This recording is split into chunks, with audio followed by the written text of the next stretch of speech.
Hey there, boys and girls of YouTube world. Today, Duff Dog and I are going to see if we can't get a 1961 Chevrolet Impala running.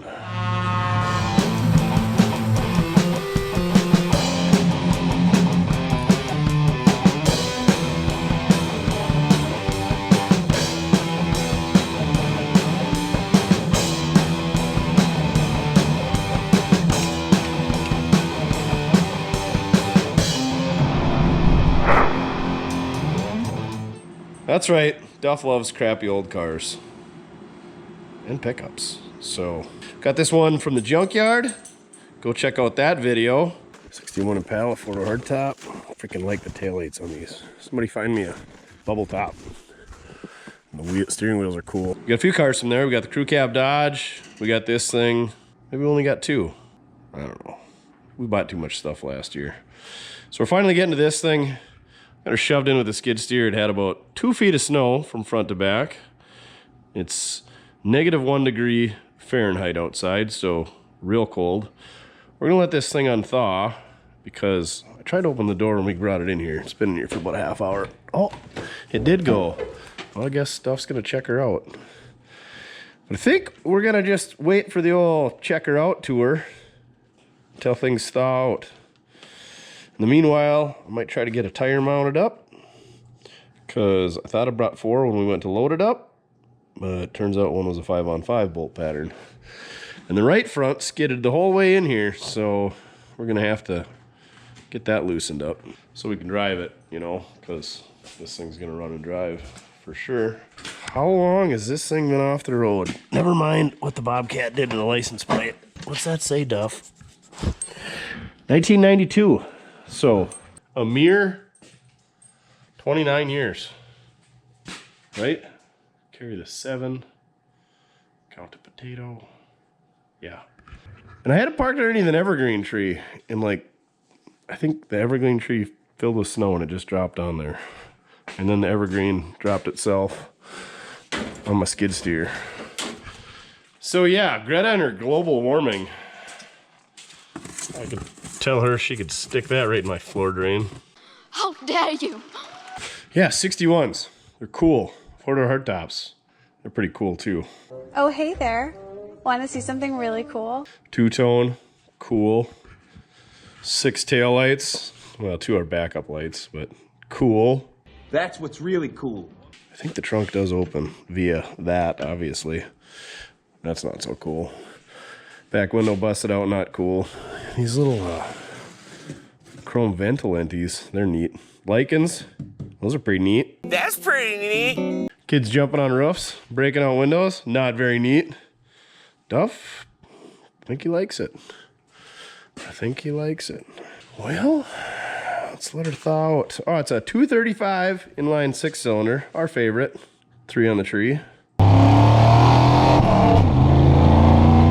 It's not all whiskey dented up. A little bit of rust down in the dog legs. A little bit down in the rockers. How's it look underneath, Duff?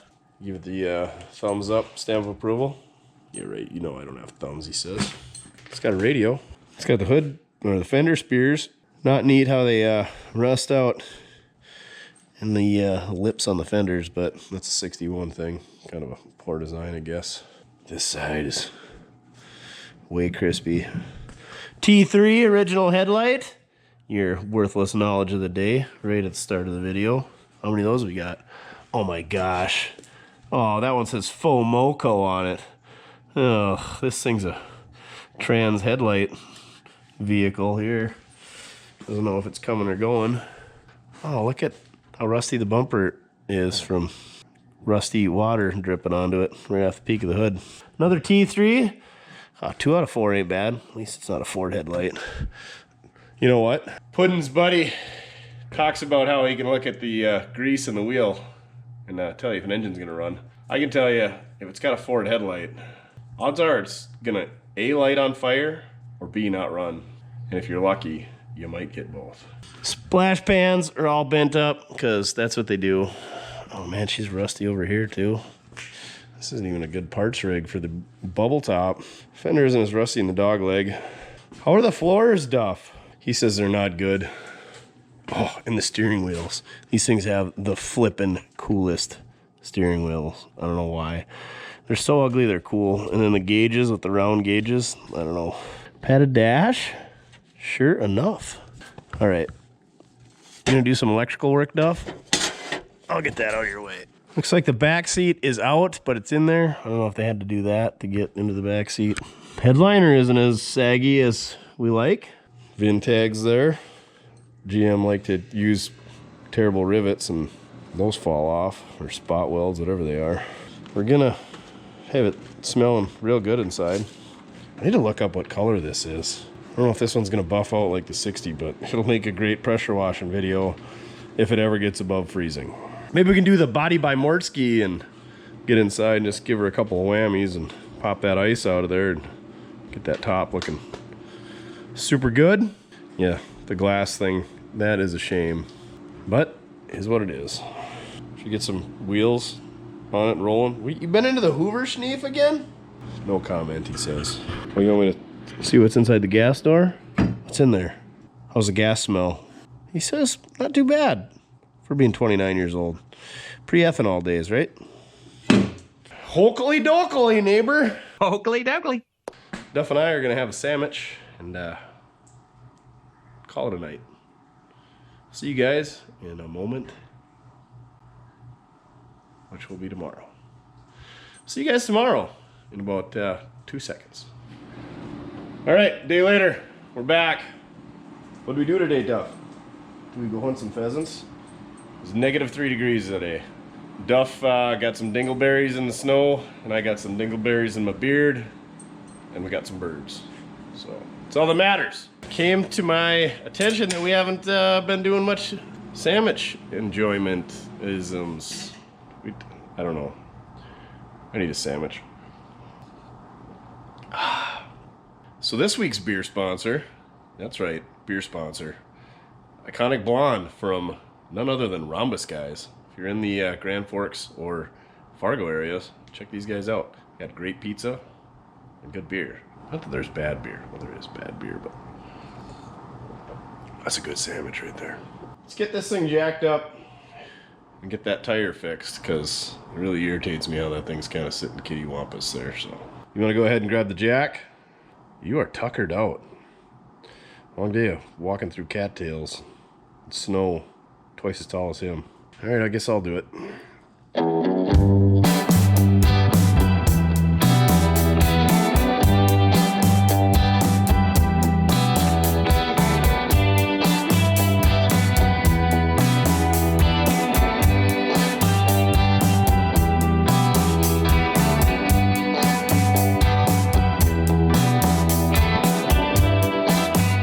I really hate mounting tires on these 14s because they're almost like they're a reverse rim. They got this big lip here.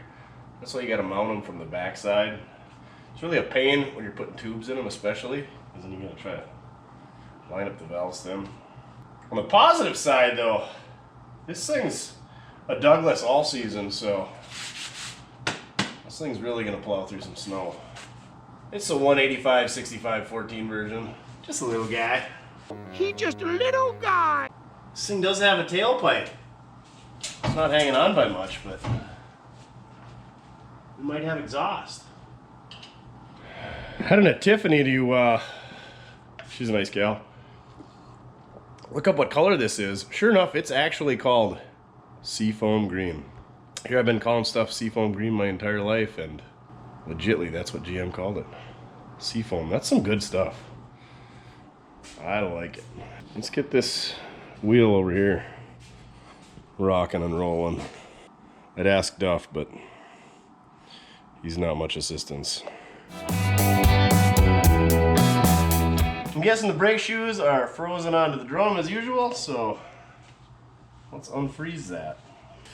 The handy dandy dust cap removal pliers. Oh yeah, that's some good looking wheel bearing grease, huh, Puddin'? Surely this thing's gonna run.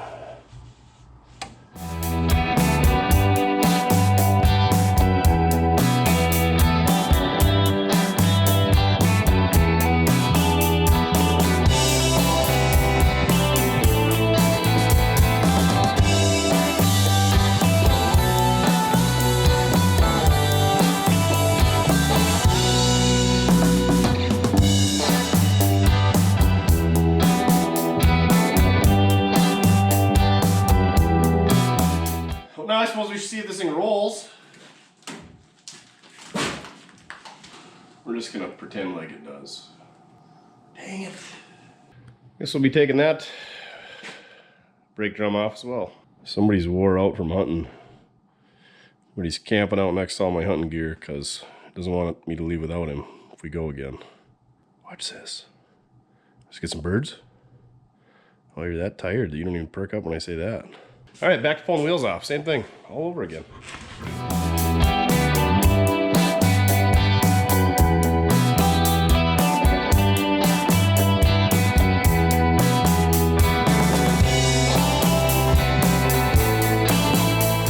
Well, that one came off much more gooder. We might be able to hit that with some sandpaper and throw it back together and have this brake working yet.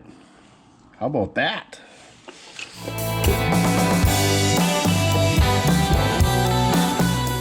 So we got the brake drum cleaned up. I'm gonna adjust this star wheel in just a little bit to give us a little bit of clearance.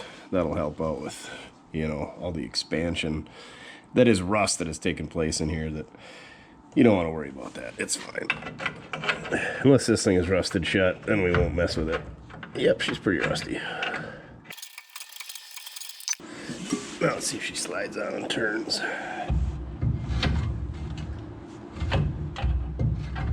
Of course not.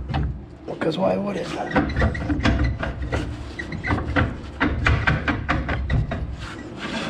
Oh yeah, real nice. Well, since we're on a budget, let's see if we can reuse this cotter key here. Where's the end of it even at? Oh yeah. Good as new. Frickin' amazing. It's even better than my body work, and that's saying something.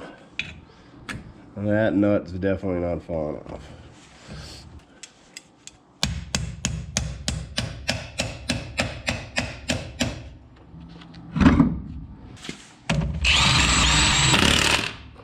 Now let's see if she rolls. Oh yeah. Real good. You know what else has been bothering me? That dent in the roof. We should address that.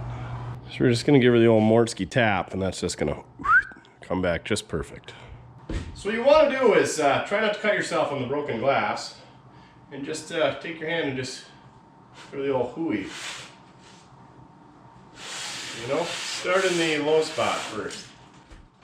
Oh, look at that.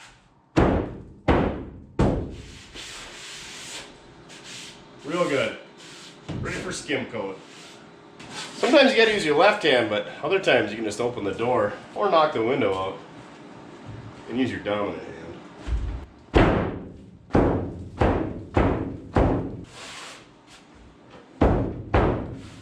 Easy peasy lemon squeezy. Body by Mortske. These doors open. Nope, maybe that's why the kids broke the window. There's still snow in there. This thing's been here for 2 days. Oh, busted visor. I think that's the factory floor mat. Straight line tuning radio. I always thought these were kind of weird because they had the glove box right in the center of the car. Oh, a few darts in the ashtray yet. Oh, no keys in the ignition, but it's left on, so it should turn. Oh yeah, we're golden. Why are the keys always missing? Oh, seat's been blown out for years. He's got his shower mat for padding. Oh no, is that the mat that goes around your toilet? Is that a big giant mitten? What are you? Who knows? Oh, yep, that's definitely the mat that your grandma had around the toilet. You know, so you keep your feet nice and warm while you're on a nice cold throne of porcelain. Ah, those Impala emblems are the coolest. Floors look like they're all there.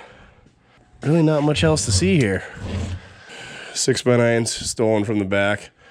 Probably didn't even have rear speakers. There's those cool vents we're talking about. Easier to see now that it's thawed out. Let's hopefully we can find up another tail light, brake light, whatever that light does. What do we got back here? Oh, there we go. Looks like we got some trucker bombs, some galvanized 2-inch angle iron, the wheels I took off. Was that 2-cycle oil? Heck yeah, Homelite. This was his wood cutter. Oh, dang it, empty.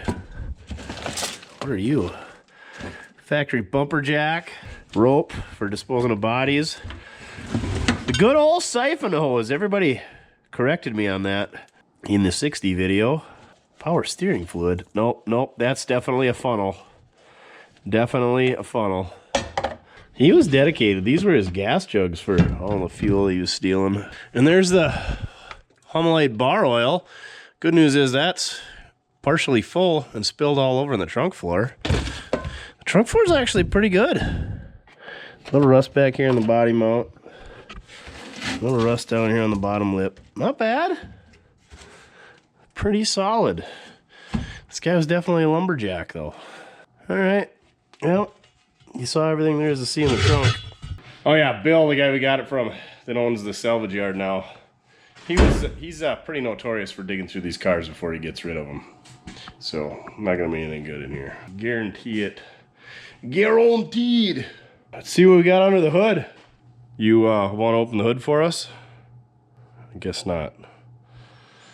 I guess I'll have to do it myself. Here goes nothing. Still got it, huh, Duff? All right, I can see you're gonna be even less help than usual on this one. So there it is, 235. Still got a generator. Oh my gosh. A lower flexi hose. Battery corroded, rotted out the inner fender just a bit. Top of the frame rail is a little scaly. Both battery cables are there. Oh, it's got the NOS switch on the Atlas radiator cap. And she's dry. Oil bath air cleaner's on it, so that's good. She's an oily mess, so that's pretty common. 235s. Coil wire, fixed it. Number 6 spark plug wire, fixed it. That's probably why they parked it. Coil wire came off. Jimmy the dipstick. Oh, she's on there. Not much, a little bit. No power steering, no power brakes. Canister style oil filter. That's about all there is to see here. Voltage regulator, all the goodies. Ah, I know it's gonna be loose because it's a 235. Oh, I need one hand. And she's got compression. This thing's gonna go. Duff is not enthused. Well, I guess let's get a battery, get the air cleaner off, throw that away because it'll never go back on like everything else we own. And see if we get turned over with the key. Yeah, you know, the same thing we do every time. I don't know why you guys keep coming back. Same thing every week. We're not gonna put a starter on it. Definitely not. We'll drop it in neutral. We'll do a clutch drop to get it to turn over if we got to. No more starters. We're not gonna be known as that guy anymore.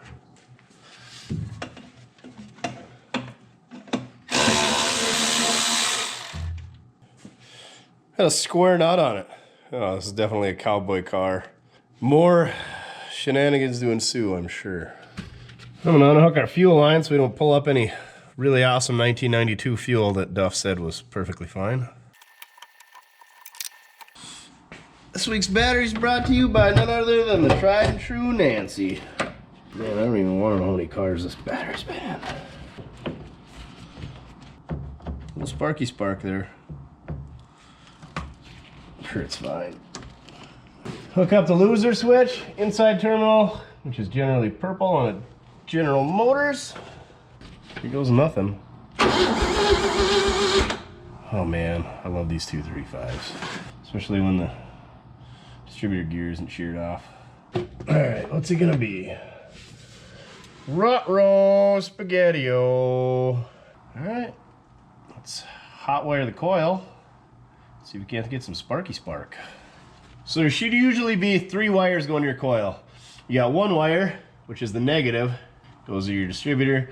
Positive side, you got 1 side coming from your key that's got a ballast resistor in line, and then 1 wire that's coming off your distributor. So you got like 8-9 volts coming from that resistor wire from your ignition switch, and then this wire is going to have 12 volts, but only at crank. So that aids in your starting, gives you a little bit hotter spark when it's cranking over, because when it's cranking over, your whole system is going to have less voltage because you're pulling a whole lot of voltage or amperage, whatever you want to call it, into the starter. So that just kind of gives her a boost to give it a little bit more voltage so they start better. Usually they're marked positive, negative. This thing's so greasy I can't see it, so I'm just following wires. Provided it's wired up correctly, which it should be because there's a lot of grease on those wires. Nobody's been messing with it. We should be good. Hook this up to our positive. Now, every time those points flick open, this thing should spark. I mean, it's not gonna, because we're gonna have to give this points the old Mortske flick, but we'll give it a whirl. See if, hey, you think I can get electrocuted through a glove? Maybe I should do that more often. Ow! Yep, it's got spark. Let's do it again. Ah! Yep, I think we're gonna have to give her the old flick. Hold that thought. I love 235s. Just a couple of bail clips. Holding the distributor cap on. No tools really required. You can get them open with a knife if you have to. It's gonna look like brand new in here. Oh yeah, the infamous vacuum advance. I should show you that on one of these running.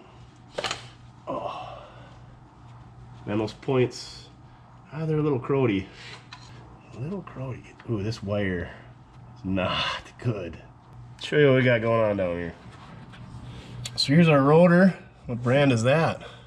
Oh, that's a good old Delco, made in USA. Looks like the contact is pretty good shape on that. Here's our condenser. Here's our points. Looks like they're standard blue streaks. Clean those up with the Hansi file here quick. They're closed right now, so pry them open so we can get our file in there. There's a lot of Hoover schneef on them, so you want to get that out of there. Hoover schneef is not good for points. I mean, it's good for a lot of other things, but points not so much.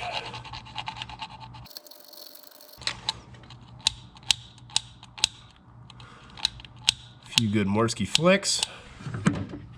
So now I got our power wire hooked back up to our coil. Just kidding. Not hooked up anymore. Hooked up. Now let's see if we can't electrocute ourselves. Gray Skull, you just stay at home, or whatever the He-Man guy's name is.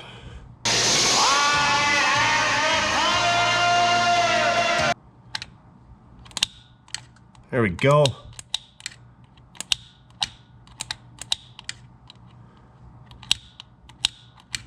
And lost it. See what happens when we hit the loser switch. Nothing. Now.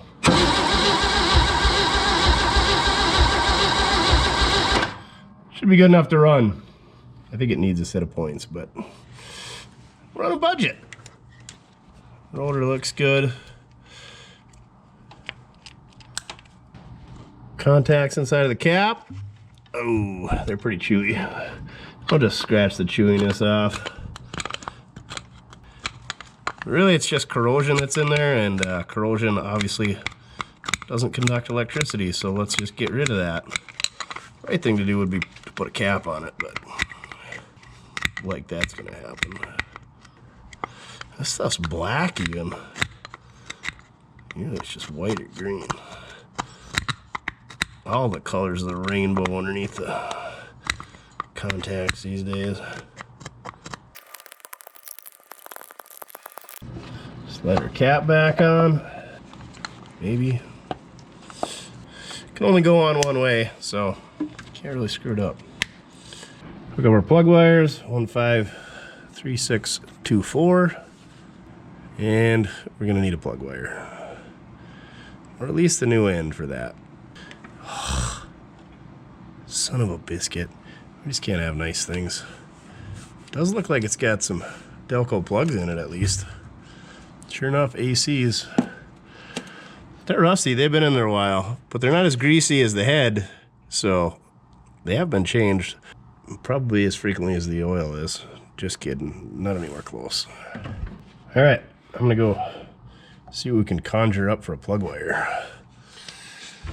I scrounged up this 45-degree spark plug cable end thinger. We're not gonna put a boot on it because, you know, we don't need those.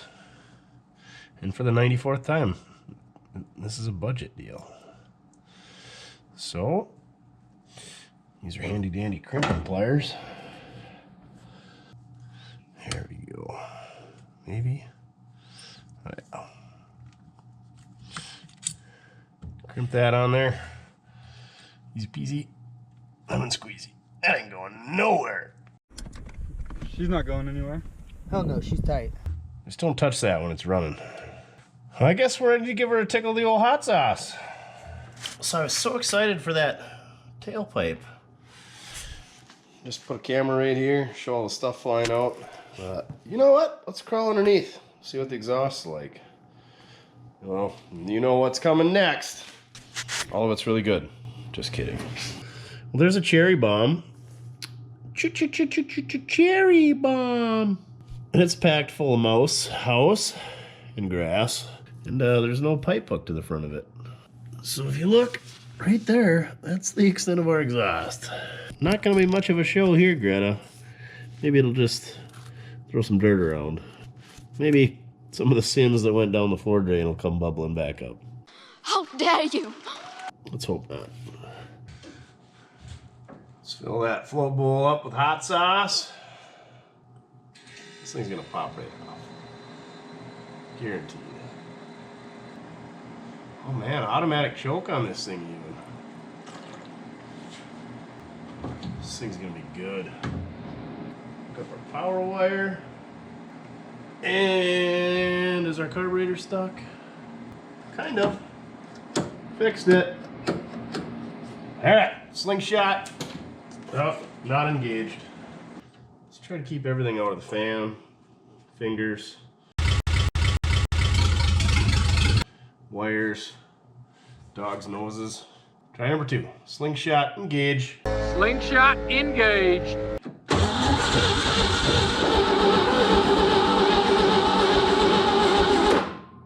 got no spark or what? We got lots of spark there. Why isn't it going?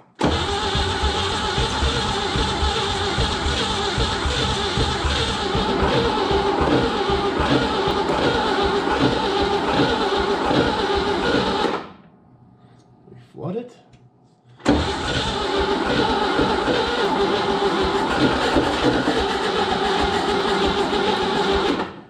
Maybe I shouldn't have bragged it up.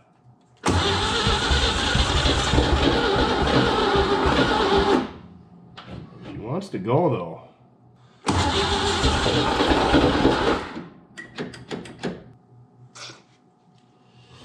She should have plenty of fuel.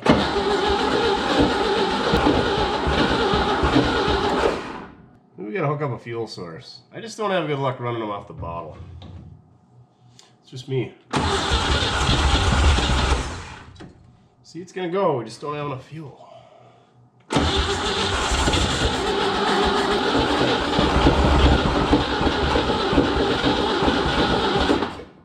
We need to hook up some fuel. I think that's what we're gonna call her for tonight, though.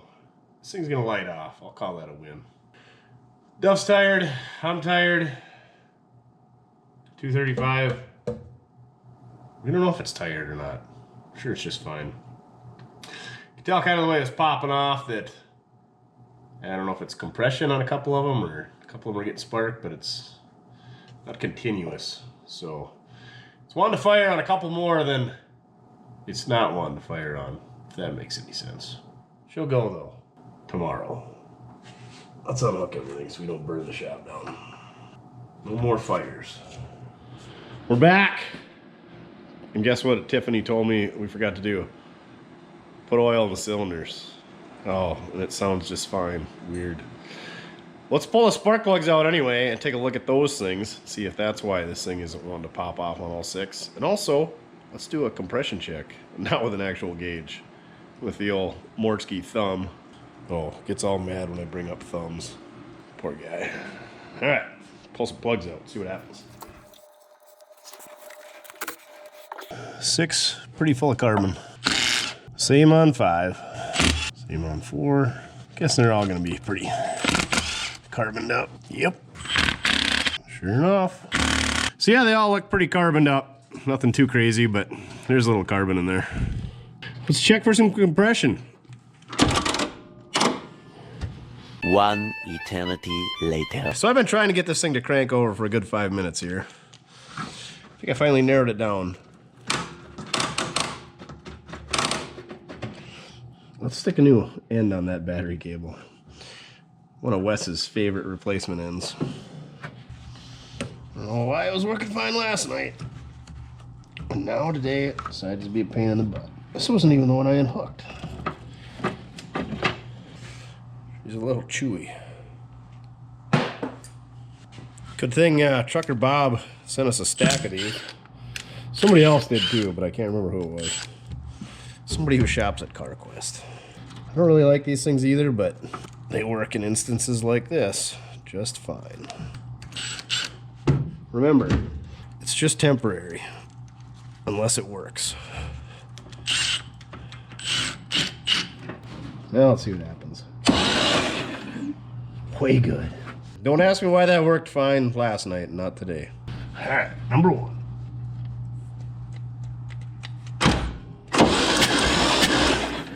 Oh yeah, real good.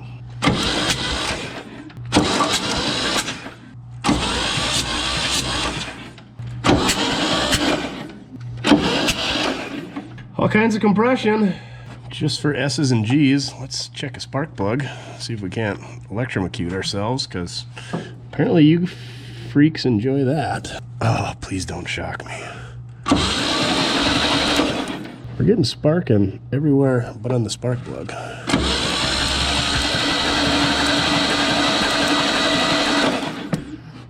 Is it just this wire that's bad? I can see spark up there, I can see spark down here, I can see spark over here. We had one in there. What the hey?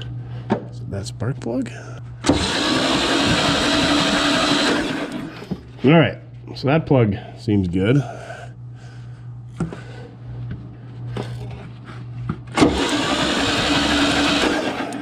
Here's that plug that we just had. We get a bad plug.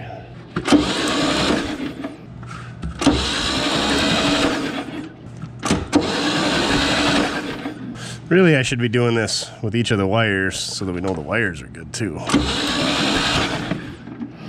Well, what fun would that be? We know that one's working, I can see it sparking.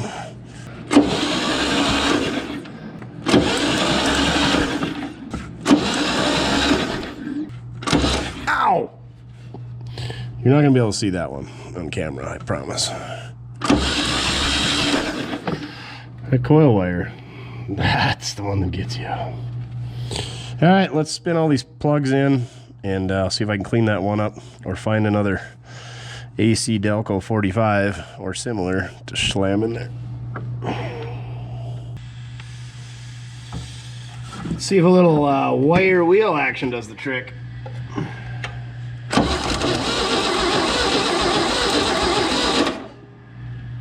What's the jump off to the sides?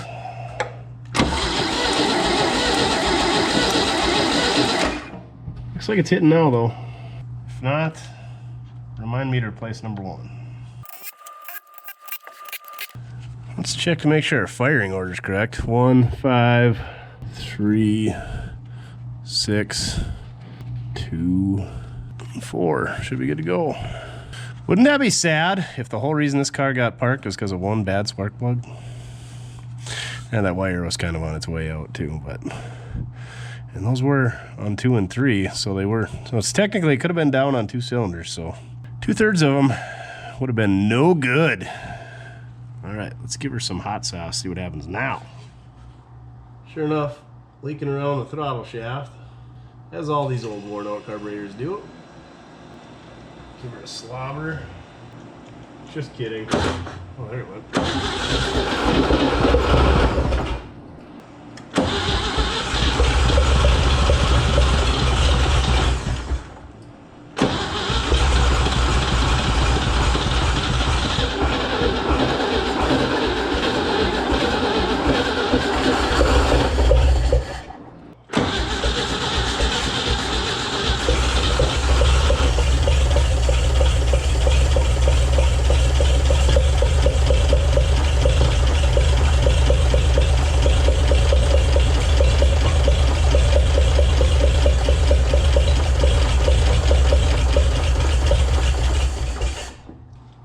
she'd go. Definitely got to hook up a fuel system, exhaust system, Bluetooth. All right. See if we can't jimmy rig up for a fuel source. Bet you're thinking marine tank, maybe an inline electric pump. You talked me into it. Since she runs, maybe we should dump a quart of oil in. Straighten that dipstick out. Oh, much better. Should be a body man for sure. But no, I gotta be the starter guy. Some previously opened Chevron Delo 400 XLE SA 10W30. Yep, good enough for the old 235. Yeah, perfect pour. Good enough. So here's the thing that I know about dipsticks. You got your add and your full. If it's above add but below full, it's good. It doesn't have to be full all the time, especially if you don't have some oil consuming pig. If you got something that consumes oil, yeah, you probably always want to keep it full, but a lot of people are constantly adding a half pint or a pint all the time. Just run it. It's fine. Your worthless opinion by Mortske of the day. Operating level. That's all it's got to be. Somebody's gonna yell at me in the comments down below. You gotta keep it full. You're right, Norman. Somebody's gonna yell down below. How'd you know my name was Norman? Lucky guess. All right, fuel system. Got any holes in the firewall we can sneak through? I really hate drilling holes unless I have to. I guess we could be like Iowa Classic Car Ryan and just strap it to the hood or set it on the hood and hope it doesn't fall off, but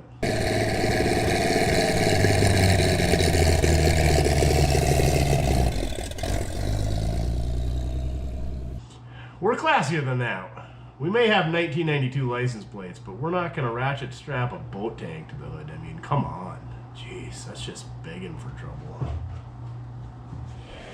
So we got our boat tank safely secured via gravity and trapped within a transmission tunnel, the kick panel, the tow board, and the passenger seat, so that can't go anywhere. There was a convenient hole in the lowest spot of the floorboard. Imagine that, because rusty junk that we have, and it's also the lowest point, so I just kind of stuck my knife through there, fished the hose through it. I'll give you a little tidbit here.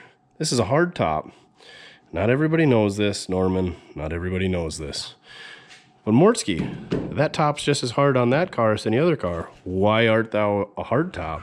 Well, kids, if you roll all the windows down on a hardtop, you can run your hand all the way from the A pillar to the C pillar. But Mortske, why do you call them an A pillar and a C pillar? Well, A is the first letter in the alphabet, C is the third letter of the alphabet.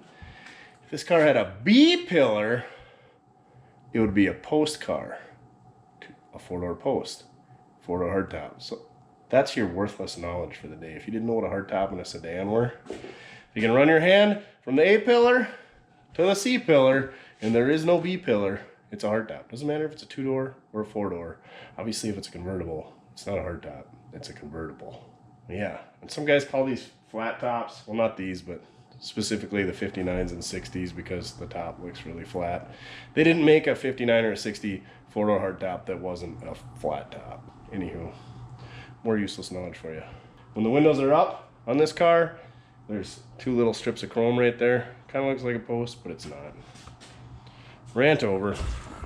Duff, look at all this Hoover sneef. You got it all over your face. Jeez, you need to go to the powder room. Well, we got rid of a few rigs. The F-250's going away. Crew Cab Chevy, Crew Cab Internationals are going away. Got rid of the 84 square body. The 80 square body is spoken for. 64 International. Yeah, fire sale did okay. So we're gonna show you this one here. This is a four-door sedan. Look, windows are down. You know how I can tell? Because the snow was in the car. Oh, that one ain't broken though. So, A pillar, B pillar, C pillar. Windows down. you hit a post. 4-door post. Now you know. Your worthless information for the day. It's too cold for this. It is almost 0. We're on the wrong side of it. Duff, he don't care, he loves it. Don't ya? Looking for rabbits hiding underneath the cars. The 60, that's what needs to go. Somebody needs to buy a 60 Impala 4-door post. It's too good of a car to just sit here and rot. Alright, back at her. Oh, just loves the cold. Got our electric clickety-clack up here.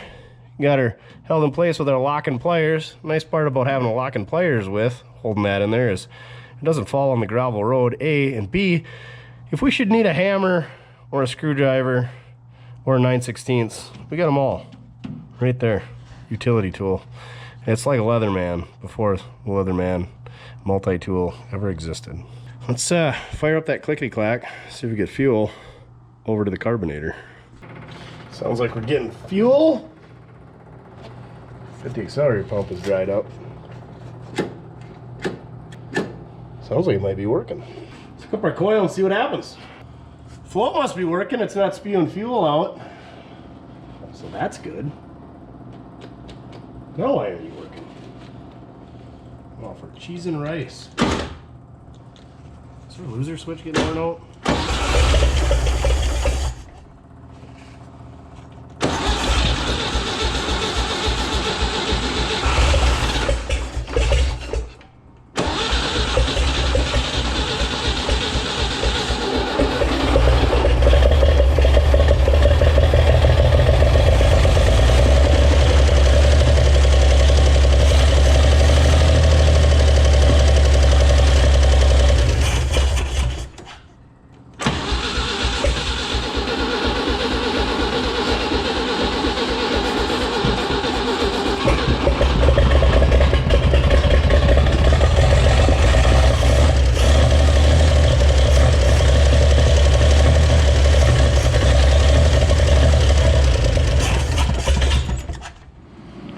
Duff says it needs timing or a tune-up or something.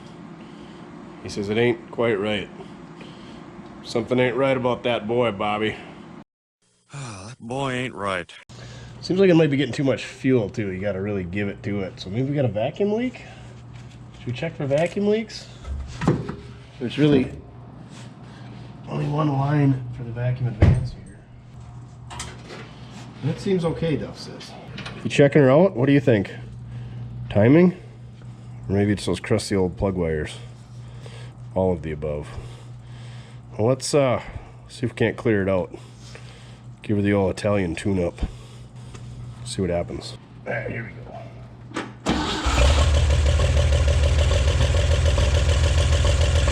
Idling! Kind of sounds like a valve fluttering in there though. That pop, pop, pop. That sounds like valve to me.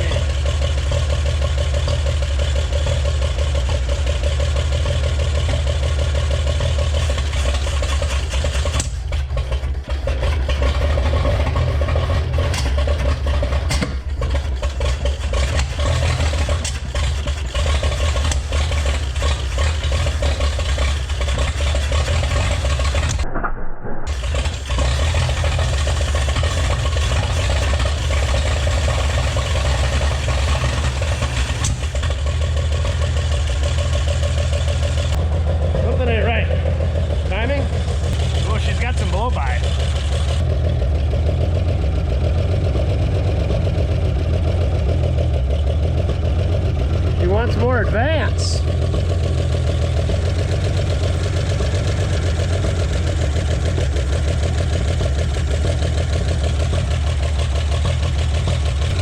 Still got some valve train issues though.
Oh, are you excited?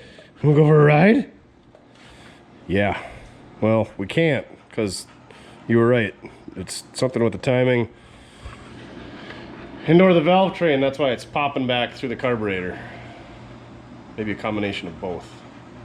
You can see how when I was moving that distributor back and forth, it would smooth out a little bit, and then sometimes when I would put my hand over the carburetor, it would run better, so that tells me there's some fuel issues. I think it's getting not enough fuel, right? Because if I restrict the air via choke, my hand choke, it runs better.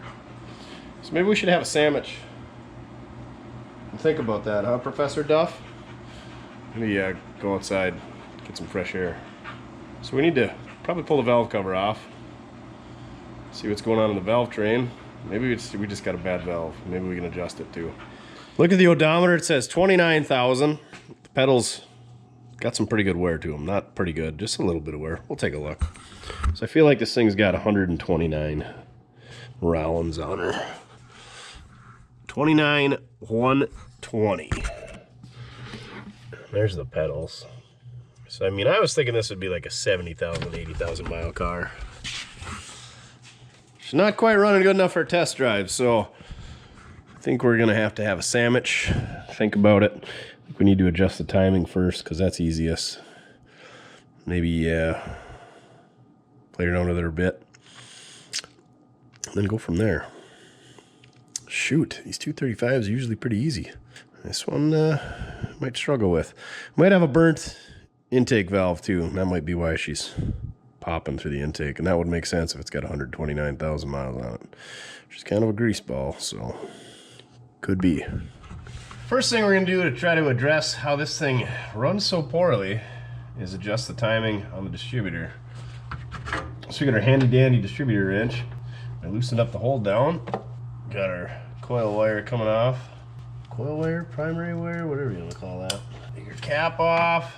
And we'll slide the distributor out. Oh, I took the vacuum line off the vacuum advance. Just kidding. Oh, I still gotta take that bolt out.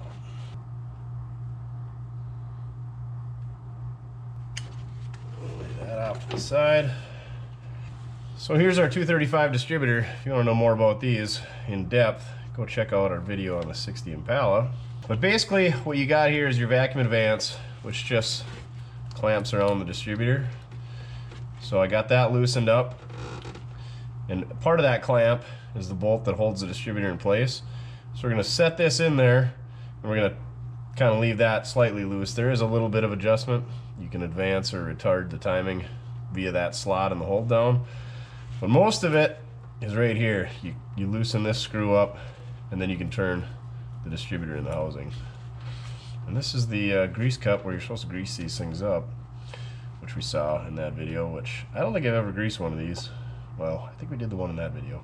We're not greasing this one either. So now that I got that clamp loose, which the easiest way to get that loose was to just pop it out of there. It doesn't take much.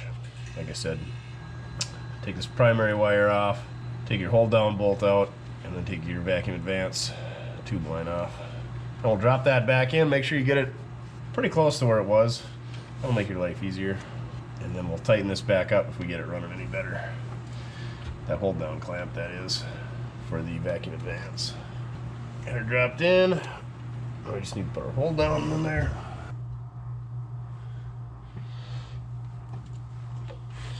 Then I get that in place. I'm going to snug this up right in the middle of that notch. That way we got a little bit of adjustment either way.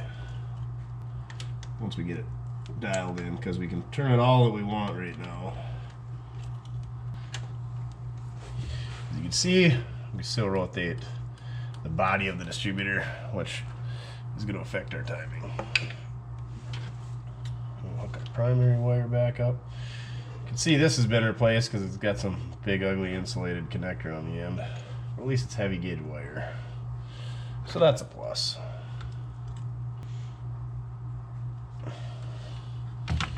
Hook our vacuum advance back up.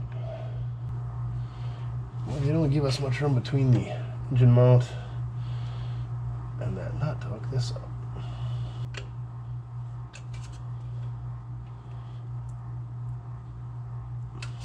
Slide our cap back on. Hook up our coil and plug wires. should be able to play with that timing a little bit.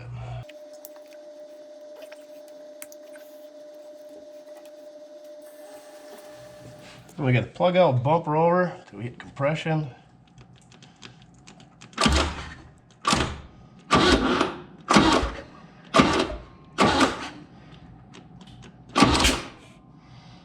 There we go. Just went past. So we'll roll it back.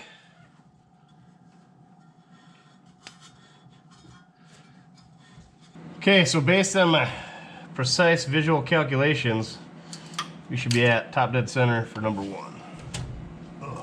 So I'm going to pop the cap off, see where the rotor's pointing, and put that number 1 plug wire right there.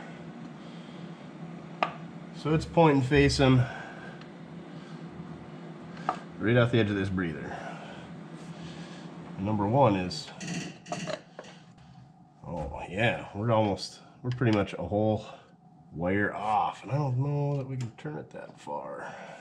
I'm sure we can. Might just be easiest to move the plug wires. That should be pretty close. I'll even maybe put it a little bit before. Who am I kidding? Let's just move all the wires. That'll be way easier. Let's put our plug in, see what we got now. The plug doesn't look overly wet, so that's kind of surprising because it seems like we're dumping an awful lot of fuel in there. What do I know? I know impacts on spark plugs. That's the way to go. Speedy. Well, let's try this again now.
I'd say the old 235 sounds quite a bit better now that we played with that timing, so maybe that's why they parked it. Timing, spark plug, definitely needs a tune-up.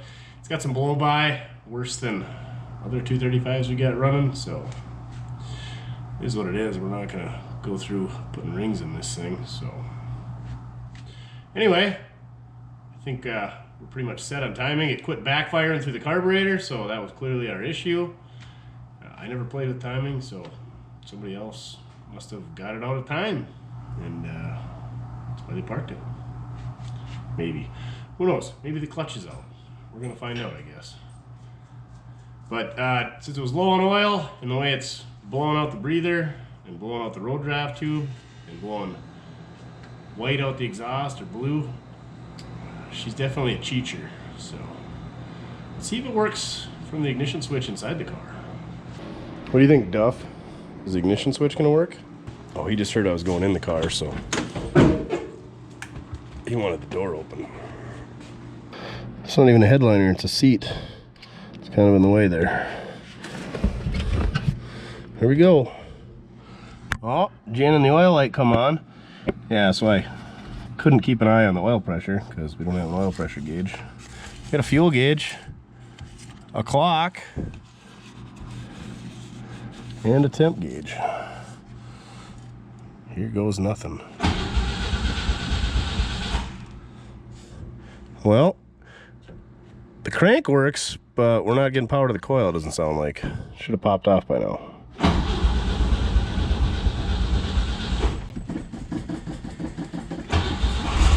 Oh, it is working.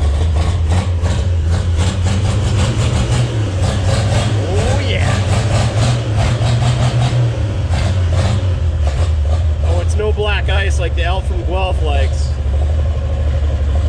She's a forest fresh. Oh, I didn't know those were made in Watertown, New York. That's pretty neat. Oh, can't tell when the last oil change was.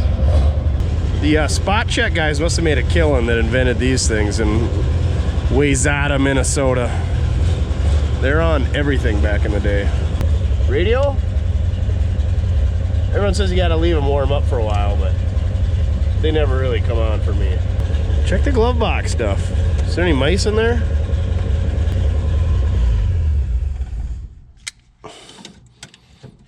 Dang two-handed glove boxes. It's probably locked because it's full of Hoover schneef.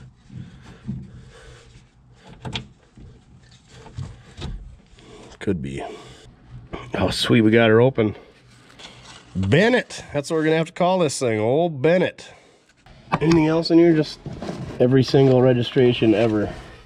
Looks like they must have had a 47 Ford truck, 6-volt solenoid for a 47 Ford truck, and a rear wheel kit for a 47 Ford truck. July 1972. Oil change and grease job, 50,000 miles. August 72, oil change. Oh, gave her the Wyman's oil treatment. Another Wyman's oil treatment in October of 72, and a grease job. He's all about that oil treatment. 1040 oil.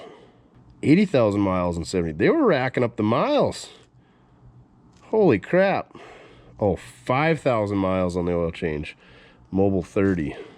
Oh man, 7,000 mile oil changes. No wonder this thing burns oil. 8,000 miles on an oil change. 9,000 miles. Oh! They were changing oil every 1,000 miles in 1973. And it had 10,000 back then. So it had 100,000 miles back then. That makes sense? 10-year-old car? Yeah, I suppose. That's pretty neat when you find these records. Duff, however, is not impressed by the records. I'm gonna get this seat out of here. Or put it back where it belongs. Nope, switched her up. Went to Haviland in 1974. But they greased it a bunch. That's good. Oil change, 13,615. They were changing oil every 600 miles. So 1976, it had 13,000 miles in the odometer, and now it's got 29,000. So in the last 45 years, it got 16,000 miles on her. Not quite. 15 and change. So it looks like it's either the Michaels or the McAllis. The family has had this thing, every registration from 74 until 1992. Expired in 92. So they had this car for at least 18 years. Looks like Walter had it first, and then Bennett. So she's a family car. Duff was not impressed. I mean, he likes the car. It's good for napping in. It's always neat finding this history in there. Security State Bank, Hannaford, North Dakota. Refer to back cover for our money services. Oh, all kinds of stuff. They don't have online banking listed on there. Dang it. They'll do auction sales, farm loans, safe deposit boxes, you name it. Your one-stop shop, Security Insurance Agency, Hannaford. They probably don't even exist anymore. We'll put this back in there for safekeeping. I'm glad the ignition switch works. Now we just got to figure out brakes, some coolant in it, move a seat. Definitely clean a windshield. And make sure clutch, transmission, all that driveline stuff works. Wish us luck. You always like sleeping in the nastiest cars we bring home. That seat is shot. Yep, that's definitely 129,000. But I don't want to dump water in this thing because, you know, it's super freaking cold out. So I was going to see if there's coolant already in it. And of course, it's empty. So I was looking for the petcock and I was going to drain some coolant out or whatever's in here to see what we got going on in here. And then I saw this drag link over here. Idler arm, way off. And look at that wire wrapped around that idler arm. I'm pretty sure that idler arm is wasted and they just tightened her up by throwing a little mechanics wire in several loops around the sway bar there to tighten her up so she drove better. So yeah, definitely a 130,000 mile car, which is worn out for these things. Well, I'm gonna go see if there's any green coolant in it by cracking that petcock. Are you glad I cleaned that seat off, aren't you? Nice and comfy, warm. Oh yeah, that's a real good West of 281 farmer job there. Any bets on if there's anything in it? I bet she's got some coolant in it. Come on now. You stop laughing right now.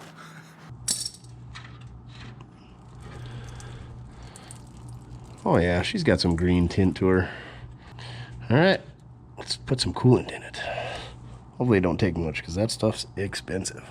That's what we're gonna need is a coolant sponsor. Well, Napa Todd gave us a hookup. Still was like $9 a gallon.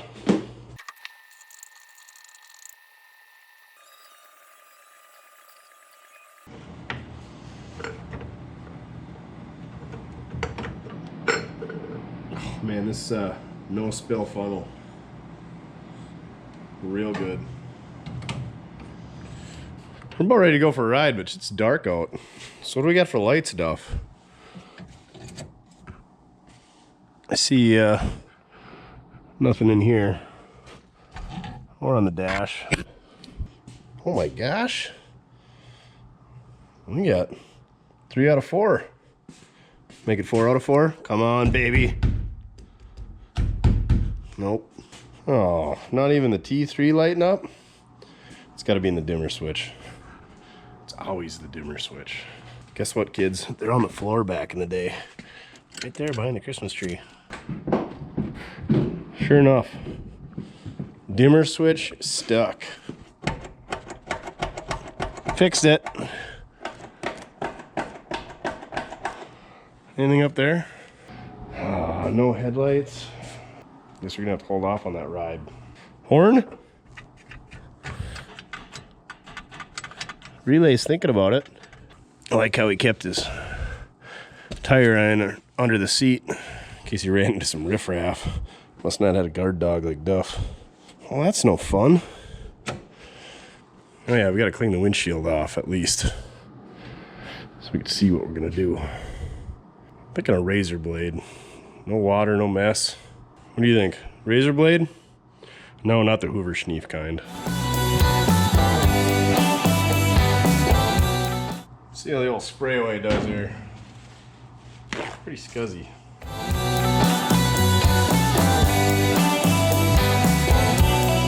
Good enough for the girls we go with.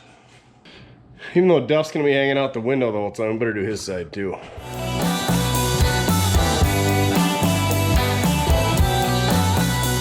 Oh man, that is good. Don't you think, Duff? You did? Wanna go for a ride? Birds. Yeah, just gotta say birds. All right. Get her on the ground. Get her ready to go for tomorrow. Hopefully it's above -10. Great. Bundle up, kids. Put the car up in the air here. Brakes all turn. Floor pans ain't that bad. There's a walnut rear floor pan. Cross members up there got a little rot in them, but it ain't terrible. That passenger side's got a hole in it up front. Rockers are way good. Looks like there's some rust in that rear body support. That's pretty common. Of course, that trunk pan, she's shot. Frame rails are good though, Ryan. Never did check out the fuel tank. I'm sure it's fine. 1992, that was that long ago. Rear splash pans, they're a little buggered up. And this quarter's got a little more rot than the other side. Overall, not a bad car. That body mount's pretty good, actually. Interesting. Looks like that axle seal was leaking. Looks like the pinion seal was leaking. Well, or maybe it was a wheel cylinder on this side. She's pretty damp. I'm guessing it's an axle seal. Yeah, this quarter got a little hooey down there. She's starting to get a little rust, but overall not too bad. Watch these shocks though. Way bad.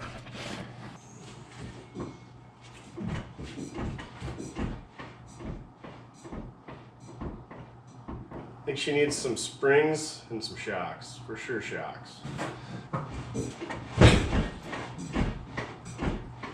It's got the hydros in the back. Well, that's what we'll have to do is we'll have to get her pinned down first and do the gasket and let off. See if we can't get the front wheels to come off the ground. Sure wish I had another 15-inch rim mounted up. That 14 just looks downright silly. It's probably not real good on the differential either. Those 15-inch 4 3/4 bolt pattern wheels are like gold anymore. You just can't find them. Well, Duff, should we hook the battery cable up, fuel pump, take this son of a biscuit for a ride? You gonna have a snack before we go? Good call. What are the odds it starts this morning? Where are we gonna hook that so it don't come off? Anything gonna go in the fan? Radiator still full? Should be. Floor seems dry. Floor's gonna be wet when we get back because I feel like that snow off that Cadillac's gonna melt. All right, let's do this. All right, let's load up.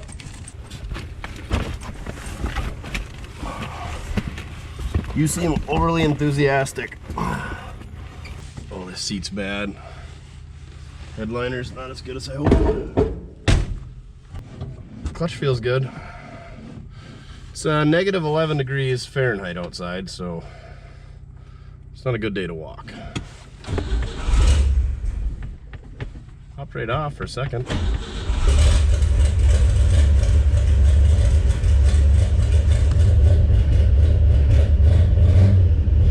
A little cold-blooded. Automatic choke isn't so automatic. That's really annoying. Do we have a clutch and a transmission? Oh yeah.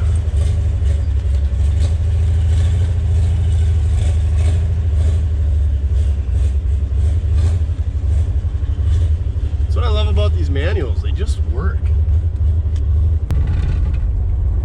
What was that? Well, we're off. Oh, this seat is so bad. Maybe this is what this was for. Keep me from sliding into the door. Oh yeah, steering's definitely worn out. Speedometer cable is angry. This thing must have like 308s. She scoots pretty good in first gear. Couldn't tell you how fast because we don't have a speedometer. Must be doing 15, 20. No side mirrors. Do have a rear view mirror though. Suppose the kids broke those too. Remember kids, breaking glass isn't cool. I don't know what's rubbing back there. Probably the sagged out springs in combination with the little tiny 14-inch tire. Probably the left rear corner of the bumper dragging. One can only hope. Here we go! Out on the open road.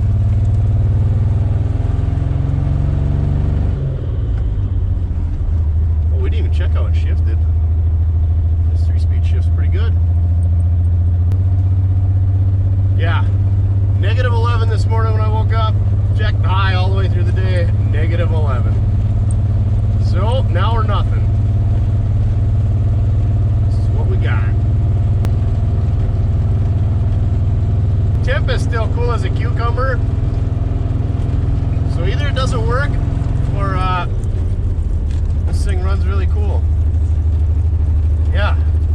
We must be doing like 35, shifted into 4th, and it's just kind of lugging. You know what's not lugging? The back of this car. It's just boop, boop, boop, bouncing around back there. Like we're bumping the hydraulics. Oh my gosh. The wind whipping around in here now. It's chilly. It's not even that loud considering it's straight off the manifold. Dashing through the snow in a rusty Chevrolet. I don't know the words. I hope we don't walk back. Hey, hey, hey.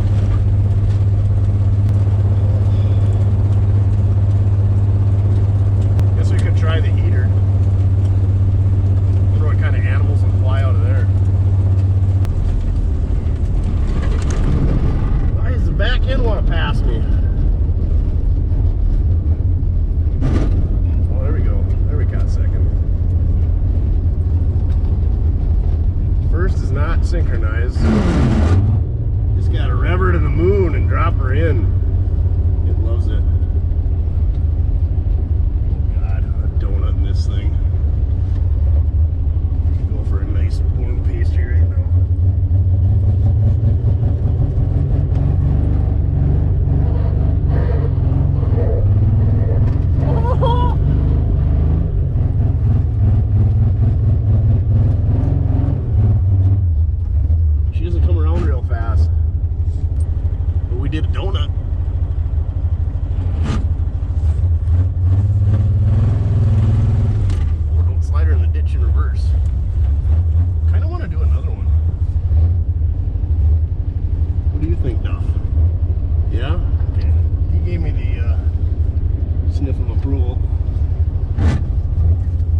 back. That shifter is not butter.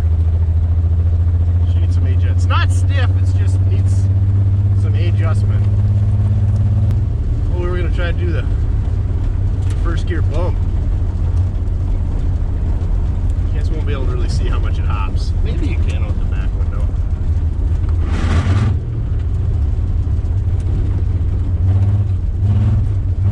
Too much torque, it just spins.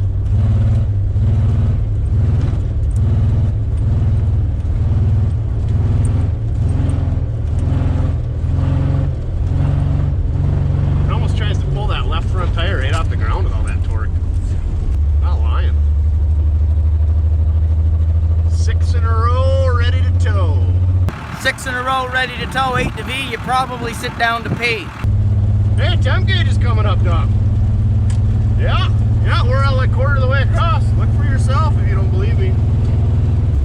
Clock still says it's 8:45 though. Just kidding. I can't read time. It says 8:25. Numbers are hard. According to this, we got a quarter tank of fuel. That is a lie. No, maybe there is. Boop, boop. Just floating. Like we're riding on air. Steering wheel sets pretty straight. I lied earlier about the steering. It's not as bad as I thought it was going to be. Honestly, the shocks in the back are the worst part, and the lack of brakes. And no exhaust. Like literally none. What are we calling this thing? Walter? Bennett? Old Bennett. Just a cruiser. I was really looking forward to pressure washing this thing off, but I don't think I can pressure wash in these temperatures. If I got that water on me, I don't even want to stand out here, much less pull the lawn and pressure wash. Send Puddin' up here with his bibs and his no shirt. That goofy Oklahoman can do whatever he wants.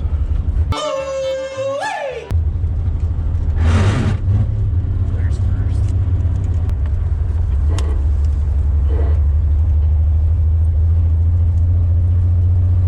I don't know what rubs when we turn. Next guy, I'll have to check into that. I feel like we're not keeping this one. It's too good to part out too, so somebody needs to buy this thing. Price down below in the description. And how to get a hold of me. mortskerepair@gmail.com. Oh, there's a cop.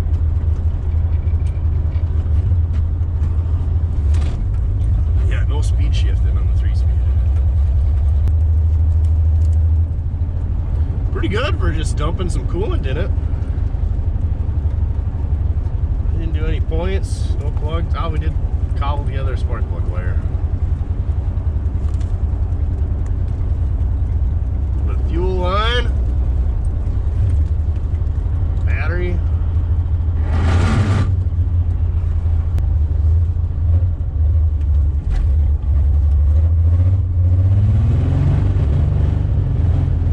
We'll make it up the hill. Definitely should have put the studded snow tires on. More speed, Duff. Not too much to drive through the back of the shop, though.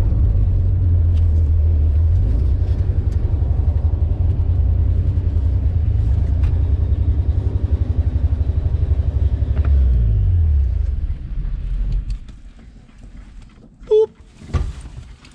Made it. Is that fun, Duff? You don't really care for it either. Yeah, not so much. Well, there you go.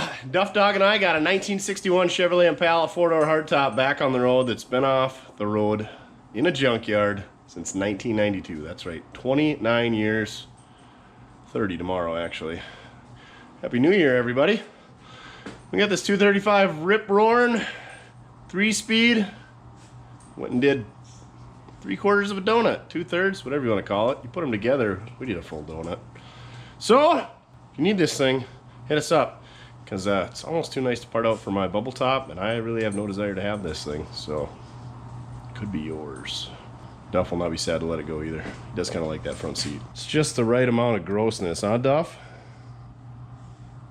Yeah. Putting his paw up to his face saying, no, not quite gross enough. All right. Thanks for watching. Remember, doesn't matter how you get it done, as long as you're having fun. I even saved the pressure washing for the next owner so they get the satisfaction of doing that themselves. My old car was kind of fun. It wasn't really fun thinking we might freeze to death.